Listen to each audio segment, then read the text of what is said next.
So this scene starts off in the craziest way possible. And I'm not talking about the live action Avatar movie because we all know that was crazy. It really took 6 earthbenders to move a single rock.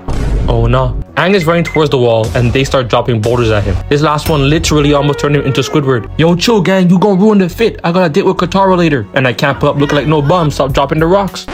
Soldiers, first one to hit his bald head gets $1 million tax-free. I feel bad for this dude. Clearly, he was dragged here against his will because he's the only one without a mustache. Just give him the money. Bro's too young for all this. He looks stressed. They continue to throw the rocks and they've got that stormtrooper type aim. That don't worry, you'll be fine type aim. Because only one rock was actually going to hit him. Which makes Aang jump forward and he decides to start chipping away at the drill, giving it that clean fade. The drill gonna walk out of the barbershop and go for a nice long walk. Oh no, now I'm gonna take the long way home. Aang continues to try and damage the drill, and as you can see, the stormtroopers stop dropping rocks. They finally realize that it was just a waste of ammo. But Aang also gives up because he was just wasting energy too, doing no type of damage to the drill. Bro's got a 20-pound Momo on his back and doesn't have that Hall of Fame metal bending. Toph is in the back with Katara and Sokka dealing with some other shit. So he was kind of fucked.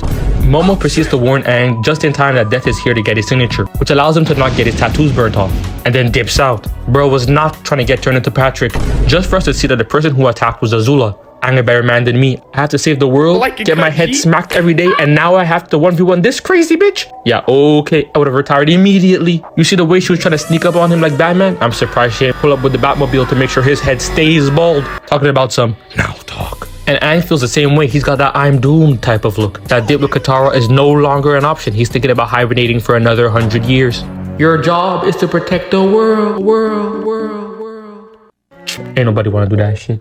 You gotta feel for bro. Imagine just waking up and hearing, yeah, bro, get to work. We need you to fight UI Goku. Bro, I'm 12. Katara, get the shovel. Clearly, she needs to go to sleep. So they get in a standoff and we've got Azula in one corner and Aang in the other, getting ready to spam every element he knows. He's about to be out there looking like Naruto with that damn Rasengan and them shadow clones. Bro wakes up every morning and says, oh yeah, I'm finna spam this shit. And then the bell rings.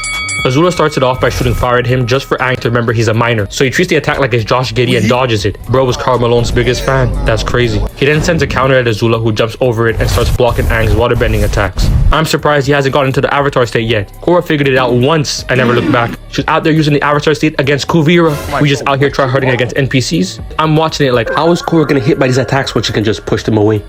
They continue the fight before Azula decides to send not one, but 2 flying fire kicks towards Aang. And bro's knees are clearly about to buckle because I've never seen this pose before. That move ain't on the waterbending scroll. Bro made that up. He gets sent flying and all of a sudden the stormtroopers fix their aim because both Aang and Azula actually have to dodge. But then they decide to hit bro with the assist on that Ronaldinho no-look pass type of timing. They send a rock down and he airbends it towards Azula. And I swear Aang said he doesn't kill people. But I know damn well that if that boulder connected to her dome, she wasn't waking up anytime soon.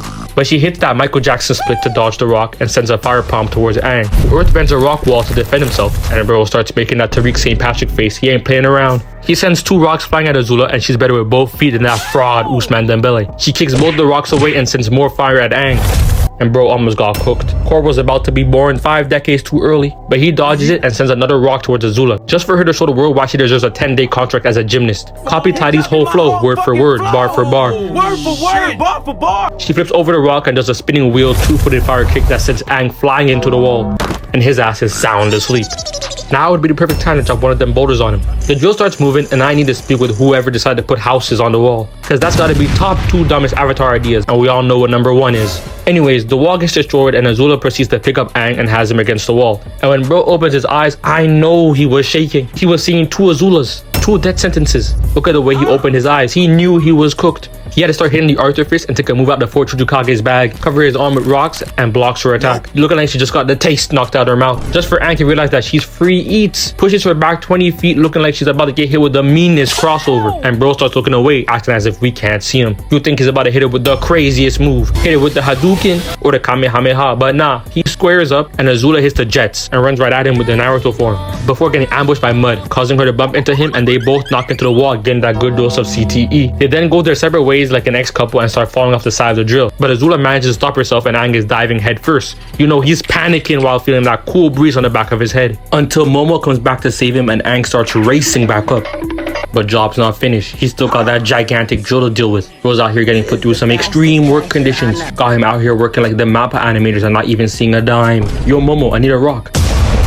Bro, What are the odds? The soldiers were chucking up nothing but straight air balls, and all of a sudden a rock lands exactly where we want it. I bet it was that no mustache dude. I know his ass wants to go home. Momo once again dips out like a deadbeat father, and Aang starts bending and proceeds to cut the rock into the shape of a nail. And call me Thierry Henry. I can see what they're doing, what he's doing.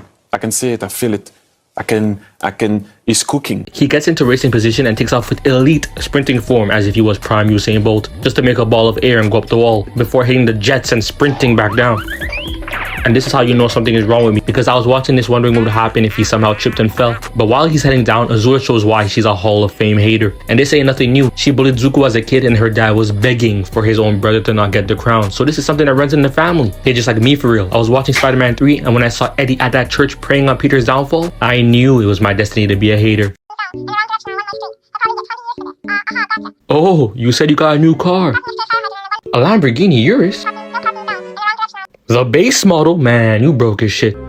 Aang jumps down and she tries to burn him to a crisp, but he manages to push the rock in, and I honestly thought he was going to use that enormous bald head inspired by Krillin himself to headbutt the nail. Bro already came equipped with his own personal hammer, so might as well use it. But Azula gets sent flying across the drill, and the cameraman finally shows us what the rest of the group has been doing this whole time, just for us to see that Sokka was clearly the one carrying.